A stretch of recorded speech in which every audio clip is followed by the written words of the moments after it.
The 20th Elite League season begins tonight for the Sheffield Steelers and Coventry Blaze. Injury niggles and roster limitations mean Sheffield can only ice 19 of the maximum 20 players. No Marone, no Kiley, no Whistle. No such problems for Danny Stewart's Blaze. They're at full strength, but after an up and down pre-season, parts of their fan base aren't exactly bringing with optimism. Over 7,000 Steelers fans are. 54 league games between now and April the 7th will determine the destination of the title, and the Steelers, led by new captain Robert Dowd, are desperate to make sure that they're not just in the fight at the end, but that they're on top. And now there's an opportunity for Roth. He's breaking through. Kobe Roth one-on-one, denied by Greenfield. He's had a couple of good looks in this game, none better than that one. And Matt Greenfield has passed his first big test. Quick switch forward from Greenfield towards Petgrave. Good reach from Balmas, and then a little drop of the shoulder. Sorceman and Valorant join the power play. Valorant whips it back door. Balmas. Sorceman!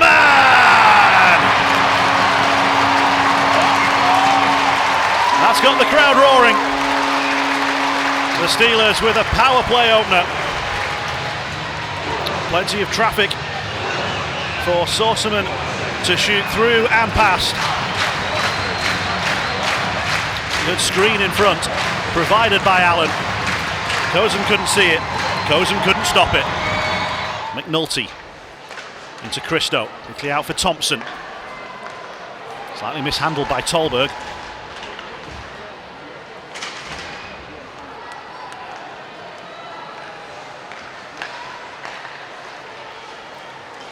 Pass was out of the reach of McNulty initially. He gets it back via the wall.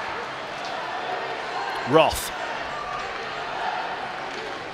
Final 10 seconds as Thompson shoots wide. Comes back out and it's played in from the crease. The Blaze do get a power play leveller.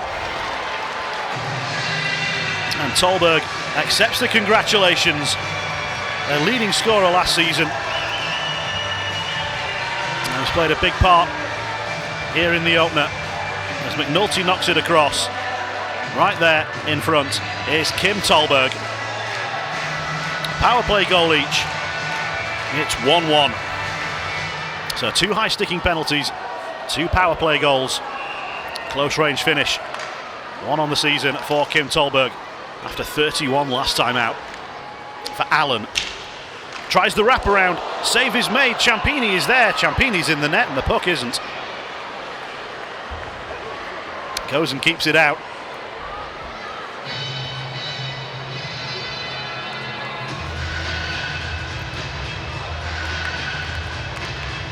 Sure if this is a sign that the Steelers are moving with some new line combinations, or things are just still a little mixed up after a couple of quick penalty kills in a row. Ciampini and Allen and Balmas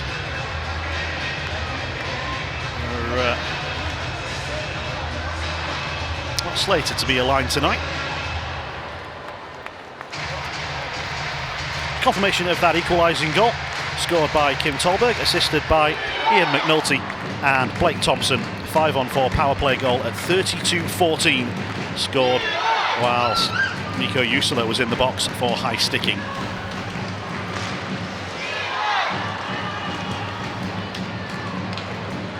Five minutes to go then in the second period, a 1-1 game here on the opening day of the league season. Definitely carried it a long way, but got no further than the red line. Now Christo, and then the one-time shot is equaliser. It's in front, and goodness me, it's got past. Thought that the save had been made, but no. Delay in the red light coming on. Greenfield couldn't keep it out. Blasted home. Wasn't cleared off the line. That had got in from Dudek. And Greenfield looks skywards. He can't believe he's been beaten. Blaze have turned it around. Good quick shot. We got a big piece of it, did Greenfield. Thought it was just sitting behind him when it was cleared away, but no, you can see it clearly through the pads, off the back padding. Balmas.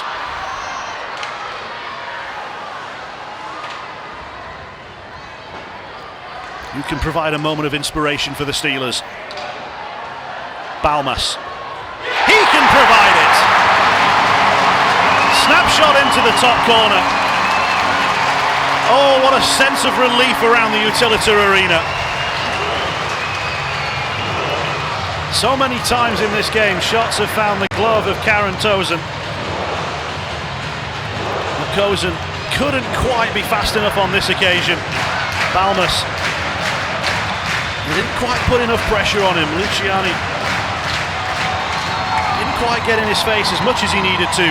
He couldn't block it. And Tozen couldn't quite get the glove up in time. The Steelers have the leveller. Watling trying to be elusive. Oh, that must be a penalty. No question at all that Thompson went right through the numbers. Watling is down. The crowd are not happy. That was not a nice hit at all. Home crowd are booing, and you could understand why.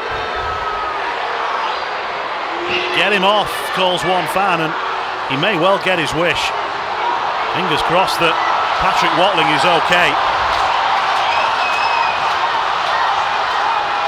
It's Blake Thompson on Patrick Watling. That is about as clear as boarding calls come. The question is 2 or 5. I wonder what Kevin Tansey's thinking right now. A boarding hit that certainly looked less dangerous and appeared to have less of a lasting impact than this one, and it looks as though it is going to be 5+ game. Blake Thompson's day is done, and the Steelers, I think, are going to go on to a major power play here with just 4:20 remaining in the game. Sauce pass just bounced over Balma's stick, and Dowd deflects up high, will stay in play. 30 seconds. Petgrave shot, deflection, save made, cross-checking surely.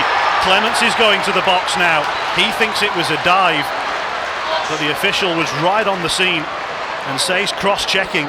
The Steelers are going to get some 5-on-3 time here.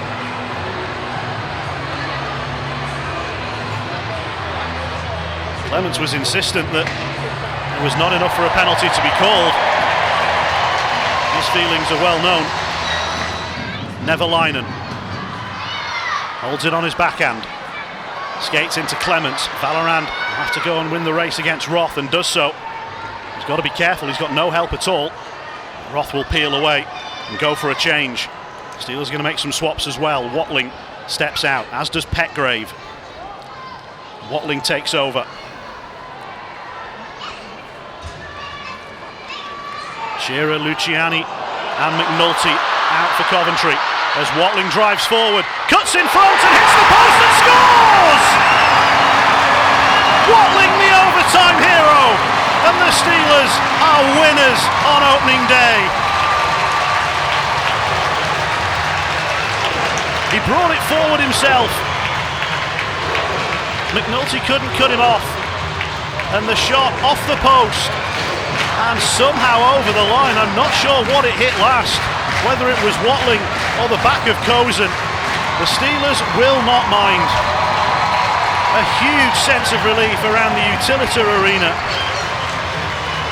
as Patrick Watling goes from the defensive zone to the offensive zone and wins the game.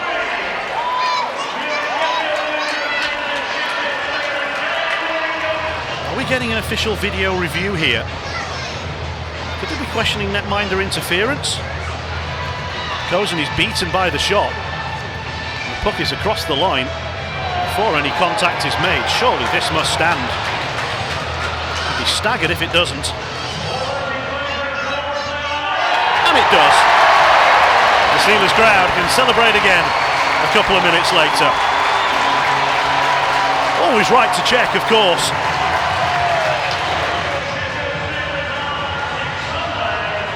He still has questions that he wants answering. And his feelings are well known. The chicken gesture, I think, in the direction of the officials.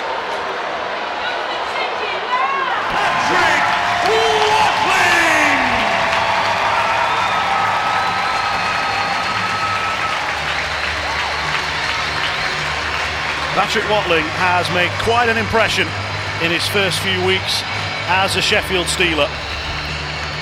Goals in pre-season, and then the game winner in overtime on the opening day of the league season.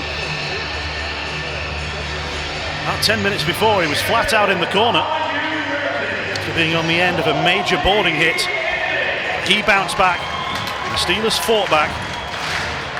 From 2-1 down, they've won this game 3-2 in overtime. And Patrick Watling will get to head off on his first Steelers Eddie. He wants more noise. The crowd will give it to him. And he's going to swim his way all the way to Guildford tomorrow, where the Steelers will look for more league points. They've picked up 2 on opening day with a 3-2 overtime win. Aaron, congratulations. An opening day win, and that's all you could ask for. Yeah, I mean, I didn't love our start, obviously. I thought the first 10 minutes they took it to us pretty good. They were moving their feet. We weren't. They outworked us, and I felt like we turned the game, though, after that first 10 and settled in and kind of found our rhythm. With not having a fourth line, we kind of mixed and matched some guys around, so it wasn't clean that way through the night, but I loved our last 40. I think we outshot them 29-10 the last 2 periods.